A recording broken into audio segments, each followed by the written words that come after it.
¡Qué frío hacía! Nevaba y comenzaba a oscurecer. Era la última noche del año, la noche de San Silvestre. Bajo aquel frío y en aquella oscuridad, pasaba por la calle una pobre niña, descalza y con la cabeza descubierta. Verdad es que al salir de su casa llevaba zapatillas, pero ¿de qué le sirvieron?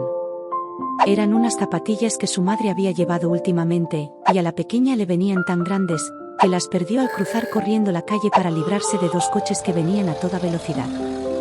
Una de las zapatillas no hubo medio de encontrarla, y la otra se la había puesto un mozalbete, que dijo que la haría servir de cuna el día que tuviese hijos. Y así la pobrecilla andaba descalza con los desnudos piececitos completamente amoratados por el frío. En un viejo delantal llevaba un puñado de fósforos, y un paquete en una mano. En todo el santo día nadie le había comprado nada, ni le había dado un mísero chelín.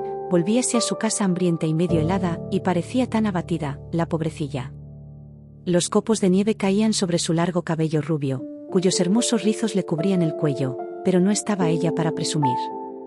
En un ángulo que formaban dos casas, una más saliente que la otra, se sentó en el suelo y se acurrucó hecha un ovillo.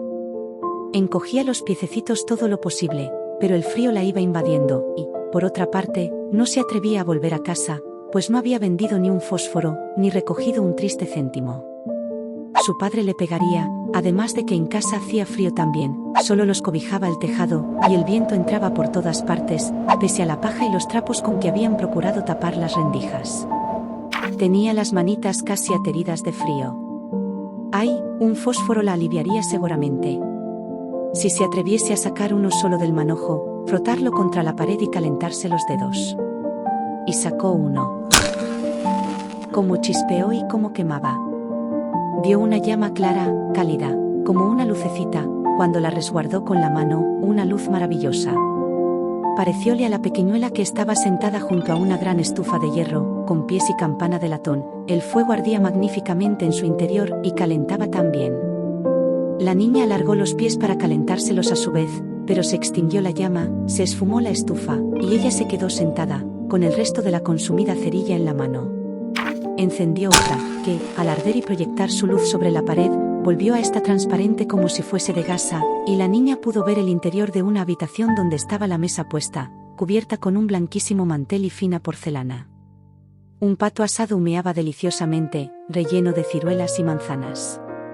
Y lo mejor del caso fue que el pato saltó fuera de la fuente y, anadeando por el suelo con un tenedor y un cuchillo a la espalda, se dirigió hacia la pobre muchachita.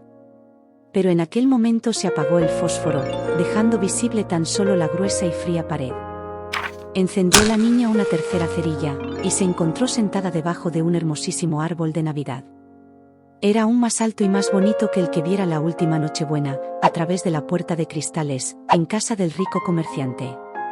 Millares de velitas ardían en las ramas verdes, y de estas colgaban pintadas estampas, semejantes a las que adornaban los escaparates. La pequeña levantó los dos bracitos, y entonces se apagó el fósforo. Todas las lucecitas se remontaron a lo alto, y ella se dio cuenta de que eran las rutilantes estrellas del cielo. Una de ellas se desprendió y trazó en el firmamento una larga estela de fuego. ¡Alguien se está muriendo!, pensó la niña, pues su abuela, la única persona que la había querido, pero que estaba muerta ya, le había dicho: Cuando una estrella cae, un alma se eleva hacia Dios. Frotó una nueva cerilla contra la pared, se iluminó el espacio inmediato, y apareció la anciana abuelita, radiante, dulce y cariñosa. ¡Abuelita!, exclamó la pequeña.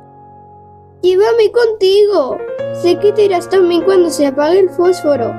Del mismo modo que se fueron la estufa, el asado y el árbol de Navidad. Apresuróse a encender los fósforos que le quedaban, afanosa de no perder a su abuela, y los fósforos brillaron con luz más clara que la del pleno día. Nunca la abuelita había sido tan alta y tan hermosa. Tomó a la niña en el brazo y, envueltas las dos en un gran resplandor, henchidas de gozo, emprendieron el vuelo hacia las alturas, sin que la pequeña sintiera ya frío, hambre ni miedo. Estaban en la mansión de Dios nuestro Señor. Pero en el ángulo de la casa, la fría madrugada descubrió a la chiquilla, rojas las mejillas, y la boca sonriente. Muerta, muerta de frío en la última noche del año viejo. La primera mañana del nuevo año iluminó el pequeño cadáver, sentado, con sus fósforos, un paquetito de los cuales aparecía consumido casi del todo.